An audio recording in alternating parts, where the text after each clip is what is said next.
Jessie Brar. I am the founder of A Melanated Guide to Mental Health, and today we're talking about the relationship between media and mental health. So when it comes to understanding the relationship between media and mental health, it's also really important that we understand the power of our subconscious mind. So some facts about our subconscious mind. The subconscious can't distinguish between reality and imagination. As well, our subconscious is constantly recording everything. And when we see something repeatedly, it ingrains itself into our subconscious. What you watch is recorded by the subconscious, and when you are exposed to something repeatedly, it becomes a focus of our subconscious mind.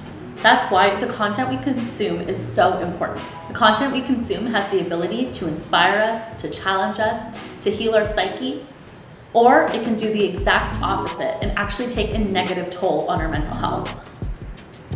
Movies and television put us into a hypnotic state. When you're watching something on your screen, your brain waves actually lower into an alpha state, which is where we're the most impressionable.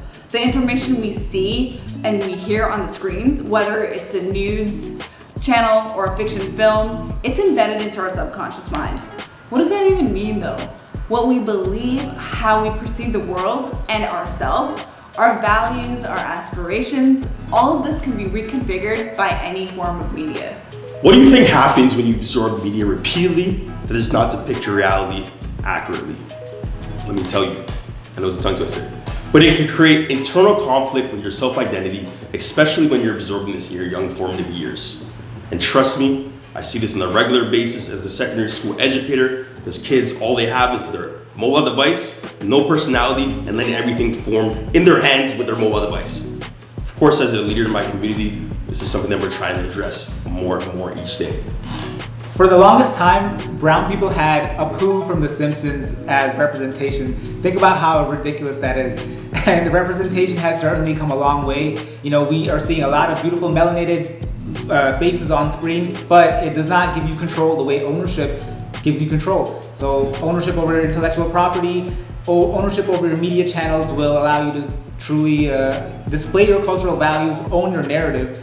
And the stories being showcased to us, they're not always being directed at us, especially when you don't have ownership of that media channel. And for melanated people, it might not represent your cultural values all the time. Having representation in media is an ongoing process. So regardless of the level of representation that we see, we need to make a commitment to take our control back of how we choose to be influenced so that we can keep our mental health intact.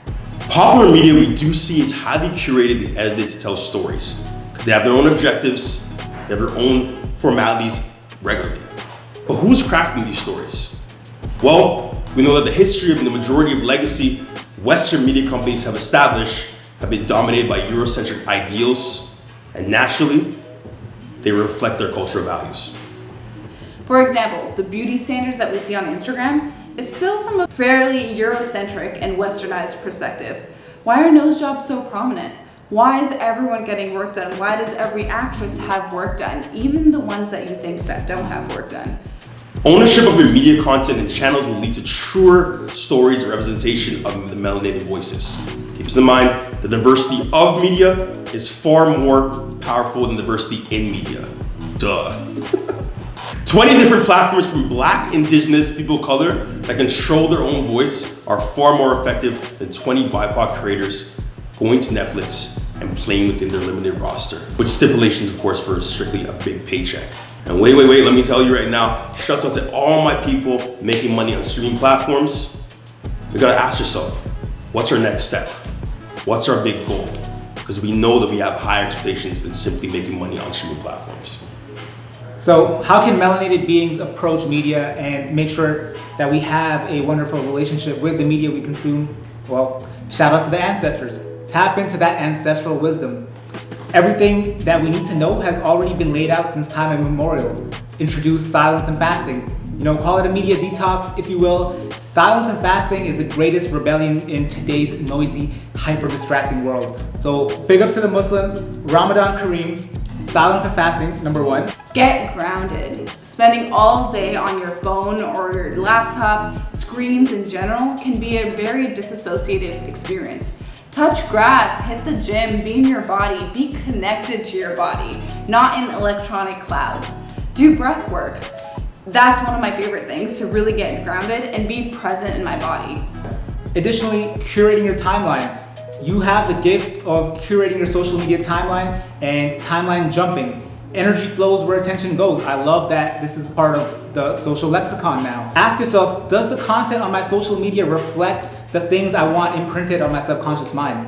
Is this material worthy enough to be imprinted in my subconscious mind? That, I believe, is a crucial thing to remember. Now, when consuming media, curating your timeline and who you follow is so imperative, as this is what you're choosing to imprint in your subconscious mind. The content on your timeline really influences the dialogue that is echoed in your mind, which plays a huge role in your manifestations.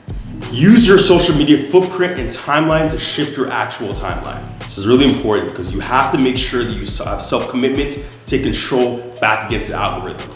The algorithm does not control you, we must control it. So when you consciously curate the social media timeline, you can positively influence your subconscious mind and nurture your mental health, allowing you to manifest more joy, prosperity, and love in your life. At the end of the day, it is about control. As a consumer, control over what media you ingest, control over your attention. This is huge. And as a creator, control over your voice and over your own story. These two things will ensure a healthy relationship with media for all melanated beings.